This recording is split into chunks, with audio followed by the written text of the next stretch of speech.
আচ্ছা দাদা, একটা মেসেজ আপনাকে দিতে চাচ্ছি, সেটা আশা করি আপনি জানেন যে বাংলাদেশ জাতীয়তাবাদী দল বিএনপি যে 31 দফা, এই 31 দফার মধ্যে কিছু পরিকল্পনা আছে। পরিকল্পনা হচ্ছে কি, যেমন ইসলাম ধর্মের মুসলিমদের যে ইমাম মুয়াজ্জিন খতিব, ওনাদের জন্য যেমন একটা পরিকল্পনা রয়েছে, ওদেরকে আমরা একটা আমরা সবাই সমাজের সবাই টাকা তুলে চাঁদা তুলে আমরা ওনাদেরকে বেতন পরিশোধ করি। হ্যাঁ, এবং বাংলাদেশ জাতীয়তাবাদী দল বিএনপি ওনাদের জন্য একটা পরিকল্পনা রাখছে কি, যে ইমাম মুয়াজ্জিনকে আর এভাবে আমরা চাঁদা দিয়ে ছোট করতে যাচ্ছি না, ওটা একটু আমরা ওনাদেরকে চাঁদা দিয়ে এভাবে ছোট করবো না, ওনাদেরকে আমরা রাষ্ট্রীয় স্বীকৃতি দেবো। কিভাবে? ওনাদেরকে আমরা রাষ্ট্রীয় বেতন ভাতায় অন্তর্ভুক্ত করবো।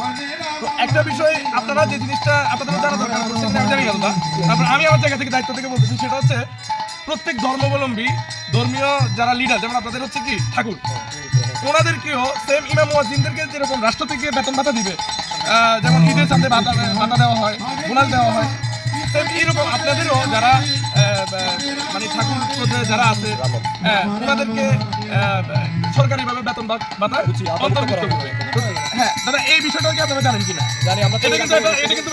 এটা নিয়ে আমাদের গত মৌসুমগুলোতে আমরা এটা নিয়ে অনেকবার দাবি তুলেছিলাম।